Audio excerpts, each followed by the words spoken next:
Welcome to Colesville Presbyterian Church's online worship for Palm Sunday. We hope that though you might be worshiping by yourself or with your family, to know that you are not alone, that not only is God with you, but your brothers and sisters in Christ are also with you and participating in their homes with you in this worship service.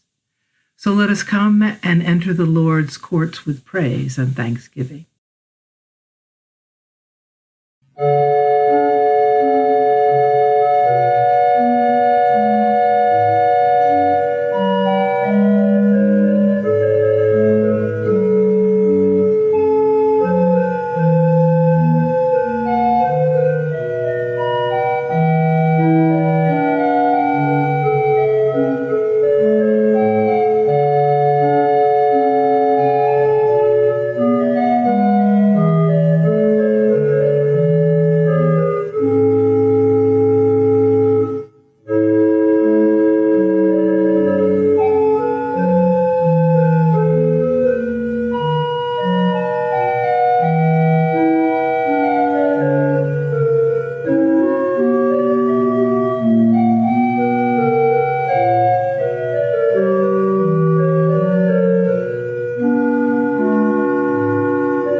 Look, your Savior comes to you, humbly seated on a donkey, not on a war horse.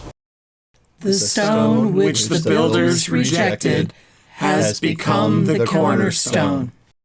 This is the Lord's doing, and it is marvelous in our eyes. O Lord, unbutton our lips, and we shall declare your praise.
Please join me in the prayer of confession. Lord, if we are content with our own goodness and feeling superior to others, Lord, have mercy. If we are unaware of the ambiguity of our motives and the cunning self-interest that creeps into our best thoughts and deeds, Christ, have mercy. If we have measured our loving by odious comparisons with those around us, rather than by the exquisite self-giving of the cross, Lord, have mercy. Please, God, may we have the grace of sincere repentance and find our true selves gathered up in your healing and freedom. Then, having been forgiven, Enable us to live as a forgiving people, breaking the vicious circle of the world's blame and counter-blame. Amen. Brothers and sisters in Christ, remember, God is not keeping a large logbook of your sins in order to get you later. God knows of our sins and tries to rectify them so that we might have life, that we might have the love and grace that God so wants to give us and wants us to give each other. So turn back to the Lord and know that by Jesus Christ we are forgiven. Amen.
Matthew 5, 1 through 8.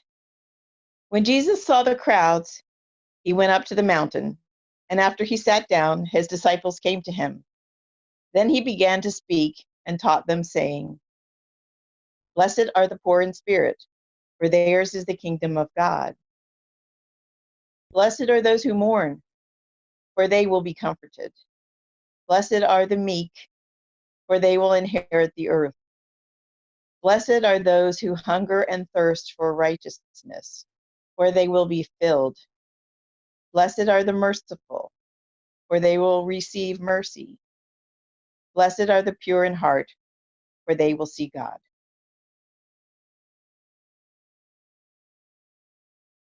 Hear now these words from Psalm 24. The earth is the Lord's and all that is in it, the world and those who live in it.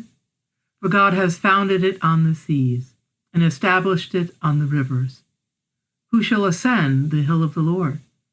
And who shall stand in God's holy place? Those who have clean hands and pure hearts, who do not lift up their souls to what is false, and do not swear deceitfully. They will receive blessing from the Lord and vindication from the God of their salvation. Such is the company of those who seek him, who seek the face of the God of Jacob. Lift up your heads, O gates, and be lifted up, O ancient doors, that the King of glory may come in. Who is the King of glory? The Lord, strong and mighty, the Lord mighty in battle. Lift up your heads, O gates, and be lifted up, O ancient doors, that the King of glory may come in. Who is this King of glory? The Lord of hosts. He is the King of glory. Let us pray. Eternal God, whose words silence the shouts of the mighty, quiet within us every voice but your own. Speak to us through the suffering and death of Jesus Christ, that by the power of the Holy Spirit we may receive grace to show Christ's love in lives given to your service. Amen. I'd like to tell you a little story. One day, a Native American was walking down a Chicago street with his white friend. As they stopped across the street, he tilted his head, listening. His friend asked him, "What are you listening to?" "A cricket," said the Native American. "What cricket?" said his urban friend. The Native American walked over to the planter and pulled aside the foliage. Nestled among the leaves was a cricket.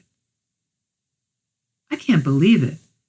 How in the world did you ever hear that and all this noise on city streets?" And the man replied, "What you hear depends on what you are conditioned to listen for. I grew up hunting and fishing. I listened for the sounds of the forest." With that, he stood up and pulled out a handful of change and dropped it. All the people around him stopped and looked at the coins on the ground. What are you trained to hear? My husband can hear jazz beats playing in a car going the other way. Me, I'm also a child of the forest and mountains, and I hear all sorts of birds and notice what flowers are blooming. How about the sound of a crying baby? It's hard to not notice that. And then there's that particular howl from a child that will bring any sentient adult running without hesitation. Some things we hear because their sounds are lodged deep within our psyche. The crack of a baseball bat, or the laughter of children. The raised voices of adults in a fight, the smack of a fist on flesh. Yes, sounds speak not only to our head, but also to our heart. And Jesus was talking about our hearts in this beatitude. Blessed are the pure in heart. Jesus used the heart because, like us, the Jews and Greeks thought of the heart as being the center of being. We say, "That just broke my heart," meaning we were devastated, as if our heart was the center of ourselves, and if it's broken, all else is too. And Jesus wanted to talk about the center of our being in this beatitude. The Greek word for heart, katharos, gives us a further insight to what Jesus was describing. Katharos is the basis of our word catharsis and cathartic, and it means clean. It was used to describe laundry that had been washed clean. It was used to describe grain that had been threshed and winnowed to remove the chaff from the grain. It was also used to describe an army whose discontented and cowardly soldiers had been purged from its ranks. So when Jesus talks about a pure heart, he is describing what a heart is that is unspoiled and unadulterated. It is a heart that, in the words of the theologian Søren Kierkegaard, is willing one thing. It is a heart that has a singleness of purpose from which all cowardice is purged. It is the center of one's being, which is clean and focused on pure things. But what is purity? We might immediately think of sexual purity and chastity vows, but we are talking about the center of our being. So important as sexual morality is, purity encompasses much more than that. Purity is an unadulterated focus on God. Nothing muddies the water. Nothing breaks the focus and singleness of mind. The center of our being is centered on God without wavering. But who can do that in the culture we live in? Who can listen for God and focus on godly things with the cacophony in our world? The cell phones constantly ringing with calls or text messages, the TV or the radio on, the internet beckoning us to just one more search, the family, friends, and neighbors who want our time for this and that, let alone the obligations we have to our work or club or service organization. Who among us gets regular blocks of unadulterated peace and quiet to reflect on God? A few quick prayers we might manage now and then, but long blocks of time to reflect on God and, well, how are we going to do that? For most of us, just forget it. We either don't have the time or we don't have the quiet. Sometimes that's of our own choosing, not to pause or turn off the noise. And if we think not having time or quiet to reflect on God and God's will is bad for us, how is it for those who have never known anything else? Many of us have an invisible umbilical cord between ourselves and our cell phone. The constant noise that surrounds us from the myriad of electronic devices is incredible, and the pace of modern life is extremely demanding. And what about the content of those things constantly barraging us, especially young people? You and I know that what they're hearing can be a lot of abusive and bad language. But they think that toilet mouth is perfectly normal. They think that raging violence, easy sex, known as friends with benefits, is normal. The lack of peace and quiet and purity can be very normal for them. What is that going to do to their connection to God, if they even have one? And it's not just the young that have this problem. Maybe you feel a sense of being off-center, of being unsettled by the pace and the noise and the lack of purity in our modern culture. But can't you see some people just yawning at all this? I mean, so what? Times change. Get with it. And a part of me has to agree with them. Times do change. But not necessarily for the better. Nor do they change as much as we think. Think of the Salem witch trials, the Inquisition, or the Holocaust, or modern genocides. There have been times before when morality sunk to what seemed new lows. But think of the outcomes of such lows. Do we want ethnic cleansing or rampant prejudice or racial profiling? Do we want the domination and oppression of the weak by those in power? You see, society depends on the pure in heart to survive and act, and it always has. For if we all lied and stole and cheated, society would collapse and anarchy reign. The pure in heart are like leavening to lift our society out of total chaos. Like Drano, they unclog the mess and get the garbage into the sewer. Otherwise, the whole world would be an open, festering sewer. Therefore, the pure in heart are the hope of both the present and the future. Without them pointing the way between right and wrong, between better and best, we would descend into chaos and extinction. So I can't think of anything more relevant to our world today, can you? In fact, reflecting on the state of morality in our country that tolerates people who lie and cheat so that they can get richer or more powerful at the expense of others who can barely make it, maybe purity is not such a quaint, antiquated notion after all. Maybe it's absolutely essential for happiness, for stability, for survival. Maybe it's why Jesus calls us to be one of the pure in heart. Those people with an unadulterated sense of what's right and wrong, and what's of God and what's not. Have you ever met one of those pure in heart people? Someone whose heart was as clean and sweet as a spring morning after a rain, whose yes was yes, and whose no was no and good as gold. Maybe they're the person you turn to for a straight answer or good advice. You know they won't lie to you, and their understanding is astounding. Maybe they are the person you lean on when the going gets tough because you know they won't desert you, even if you caused yourself the calamity that you're in by your bad choices. They are in your corner, not because of what you've done for them or could do for them. They care and respect you because you are a child of God. Period. Becoming that pure in heart person is not as hard as you think.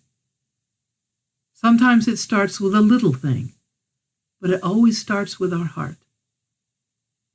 Listen to this story of a woman recall the moment when her heart, the center of her being, became dedicated to God. The moment when she made the turn toward purity of heart and away from evil. She starts this way. She says, I first saw Ellen on the playground of the 2-room schoolhouse we attended in 1954. Ellen was lying on the ground, writhing and jerking. It was terrifying to see this little 8-year-old girl suffering. But I was more horrified by the chanting crowd of kids who surrounded Ellen. Witch, witch, witch, witch, they chanted. I'll never forget it. She's having a fit, someone shrieked. She's possessed by the devil, someone else hollered. Ms. Allen, our second-grade teacher, streaked toward the mob from across the playground. When Ms. Allen arrived, I was already hovering over Ellen and screaming at the kids to leave her alone. Ms. Allen dismissed Ellen's tormentors, and with a withering look, she told them to behave themselves. But this time Ellen had stopped her jerking, and she was in a deep sleep. Ms. Allen scooped her up and carried her into the school, where she laid Ellen upon a small cot. Ms. Allen tenderly brushed Ellen's hair back and asked me to stay with her until she woke up.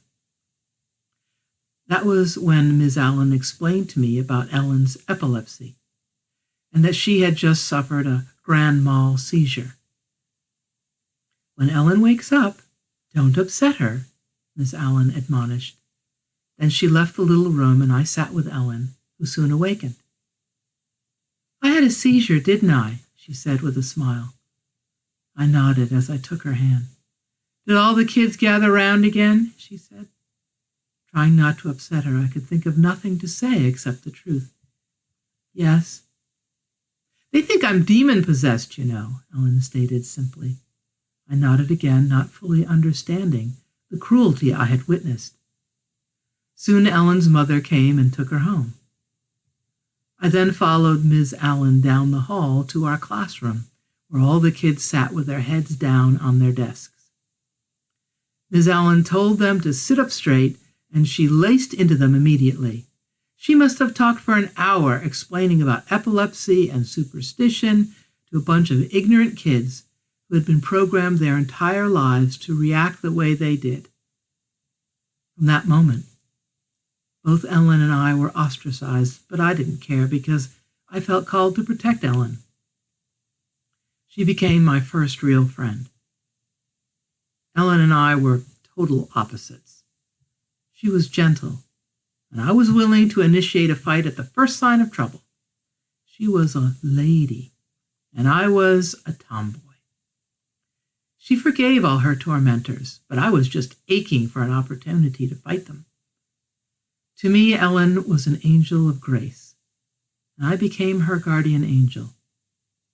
And guard her I did from the other kids. I hated Ellen's disease because I saw how vulnerable it made her to a bunch of cruel and ignorant schoolyard bullies. What really upset me the most was knowing the other kids' words and actions were a reflection of their parents' ignorance. Protecting Ellen in the face of bigotry changed the course of my life. I had once been cruel and ignorant, just like the other kids, picking on others less able to defend themselves. I began to hate my own cruelty, and in time I rejected it entirely. Although I could not control the thoughts and actions of others, I could change myself. I began to choke the monster within myself until it finally died. Ellen and her parents moved that same year, and so did we. I've never seen or heard from her in 50 years. But still, she remains one of the most important persons in my life. Befriending Ellen taught me I didn't need to be part of a crowd or a mob. Life has been lonely at times, but at the end of the day, when I take that last look at my face in the mirror, I know that I can live with the person who is looking back at me. And most of all, I can believe that I have the strength to stand alone in kindness. Yes, the pure in heart are the hope of civilization. So what's their reward? What do they get out of it? First, like the woman in our story, they get to be at peace with the person looking back at them in the mirror. And second, according to Jesus, they get to see God, and not just in the hereafter, but in the here and now. How can this be, you wonder? Well, it's quite simple, actually. Jesus gives us a clue when he repeats over and over, "Those with ears to hear, listen. Those with eyes to see, look." Well, we all have ears and eyes, and presumably we use them to hear, right? Not necessarily. Some of us has ears and eyes, but we hear and see very little. And when it comes to listening and looking, that is a skill you develop. Listening and looking is an attentiveness to something amid all the other noises. And those who are pure of heart have attentiveness to God. Remember that man who heard the cricket amid the noise of a Chicago street. He heard what many others did not because his ears were attuned to woodland sounds. It's not that they could not hear. They heard the bouncing coins well enough. It's that they could not hear because they were not listening for the cricket. I know that some of you have very acute hearing and vision. You hear the cry of your neighbor before they even make a sound, and you're over at their house to help. You see the shame and hungry belly of a homeless person, and you feed them. In the face of a child, you see all the promises of God and fight for them to get a fair shake in life. You see and hear God calling to you and working in the world. Don't be distracted by the noise of our culture or the glitter of its transient charms. Don't let your ego do the talking and the listening. Keep your heart clean and focused on God, and you will see God. And seeing God, you will have hope and strength for yourself and for others. And that is surely good news for all. Let us pray. O Lord, let our egos sit quietly for a bit. Let us cease our busyness and our need to control and living out our anxiety through all this busyness and control. Allow us to focus on you and know that no matter what we do or don't do, you are still in control. And you call us so that we might be busy for you, so that we might be organizing for you, so that we might be sitting still for you. Amen. Let the same mind be in you that was in Christ Jesus, who, though he was in the form of God, did not regard equality with God as something to be exploited, but emptied himself, taking the form of a slave, being born in human likeness. And being found in human form, he humbled himself and became obedient to the point of death, even death on a cross. Therefore God also highly exalted him and gave him the name that is above every name, so that at the name of Jesus every knee should bend, in heaven and on earth and under the earth, and every tongue confess that Jesus Christ is Lord, to the glory of God the Father. Amen. Let us come before God in prayer. Everlasting God, in whom we live and move and have our being, you have made us for yourself, so that our hearts are restless until they rest in you.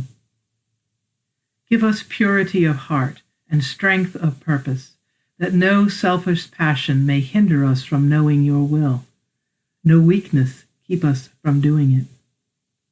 That in your light we may see clearly, and in your service find perfect freedom.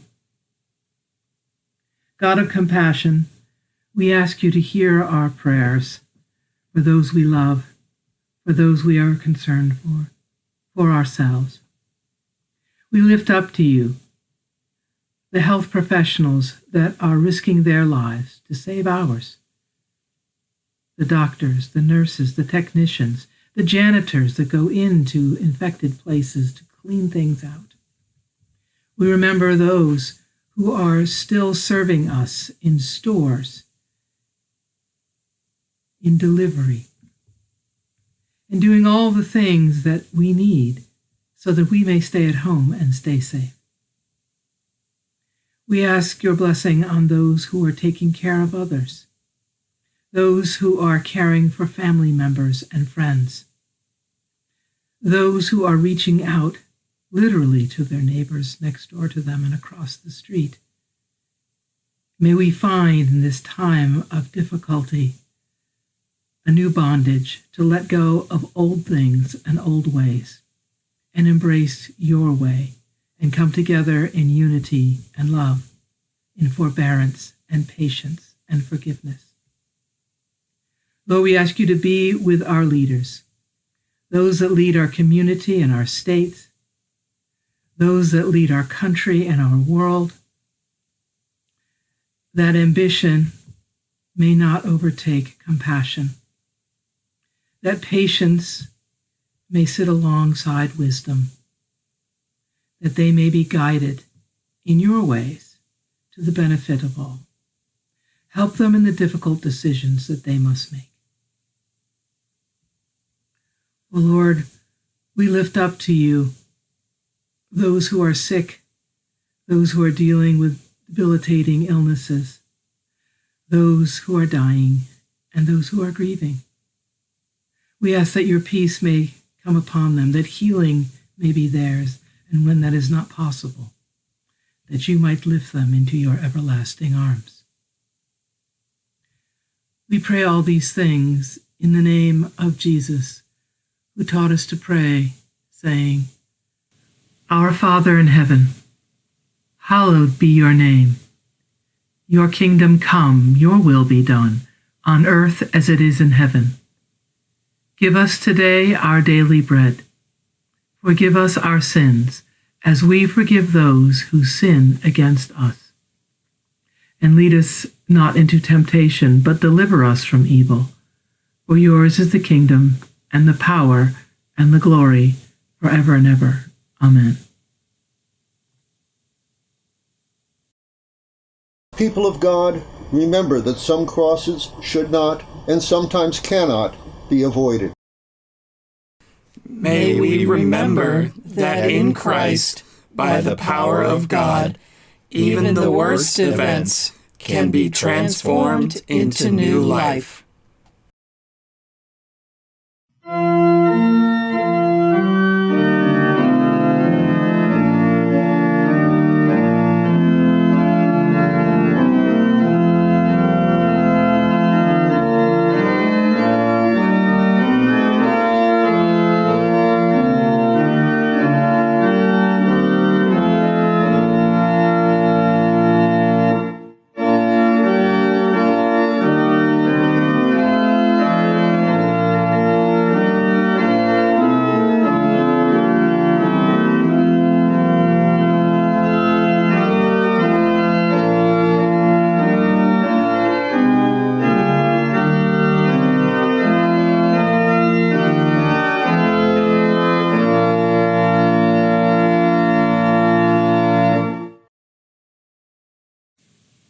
And now may the God of peace make you holy in every way, and keep your whole being, spirit, soul, and body free from every fault. Go in peace to love and serve the Lord.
Hallelujah.